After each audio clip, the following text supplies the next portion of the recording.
name's Sam Hopkins, and I've been working on a 1968 Ford Bronco for the last 3.5 years.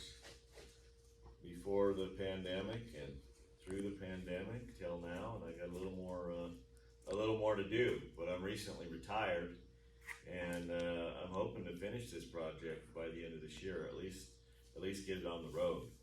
So let me show you what I've done so far. I'm getting ready to go to the powder coating shop with a bunch of these items, as well as do the body work and paint on the body. These are the bumpers. I got these from Tom's Off-Road, as well as the rocker covers here.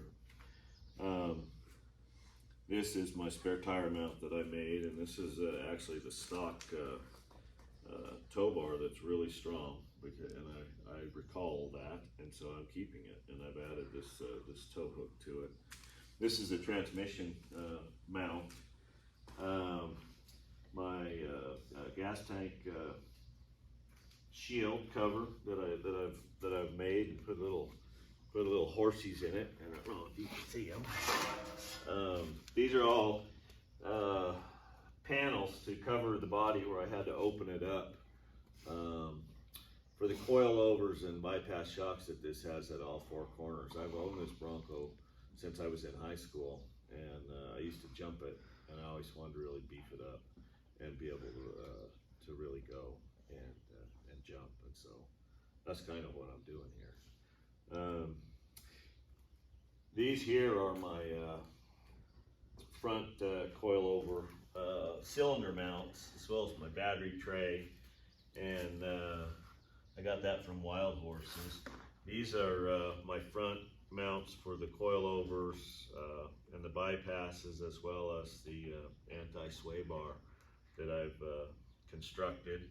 When I got those on there, the angle was a little wrong, and it wanted to bind up the suspension.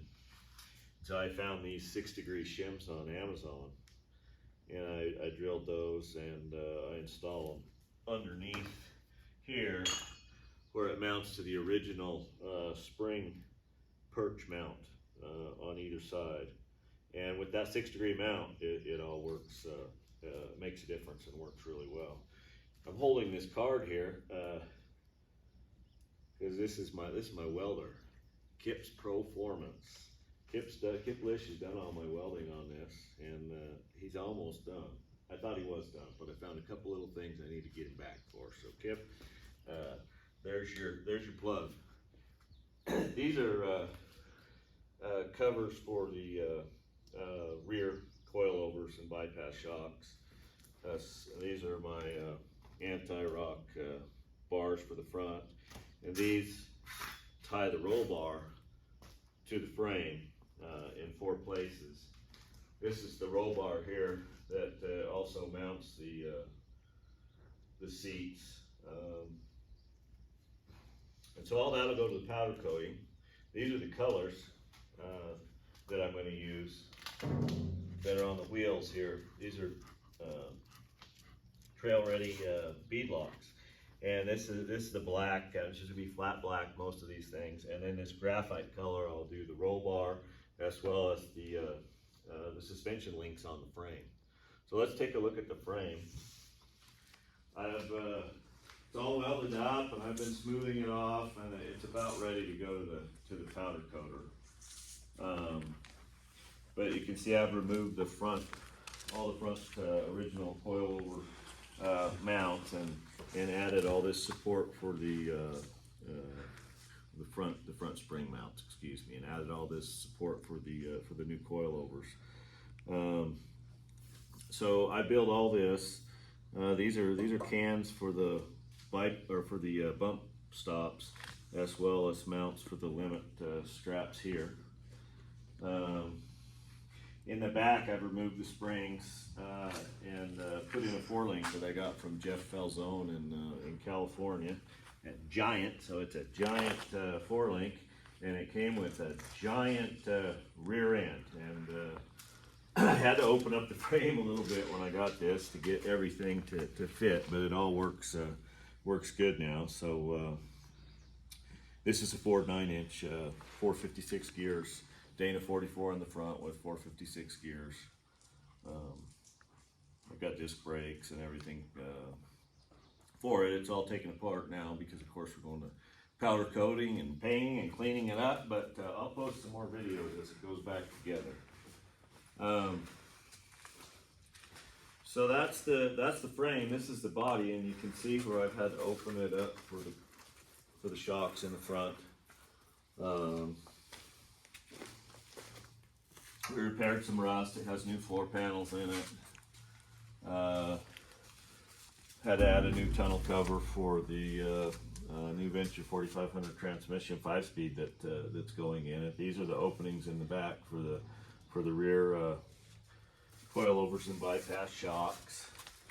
I'm going to mount my battery. That battery tray goes right here. I'm going to mount my battery in the back. Underneath the frame, when I made these holes, it got a little flexy, so I added some support here.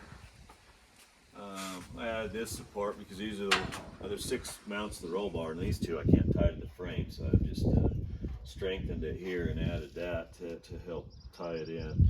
These are supports for the rocker covers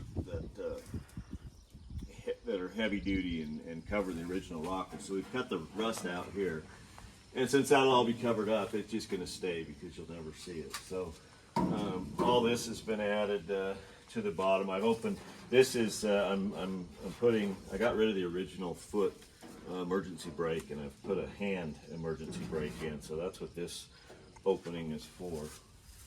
It has, of course, we've added, replaced the floorboards, and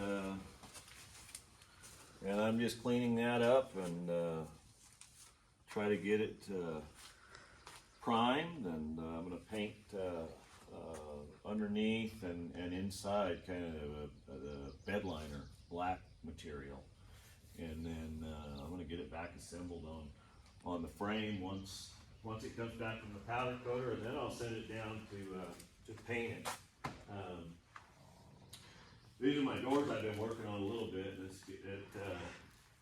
I can show you the color. It's going to be orange. That's my orange right there. The orange and black. This is the power plant. This is actually where I started 3.5 years ago on the transfer case here.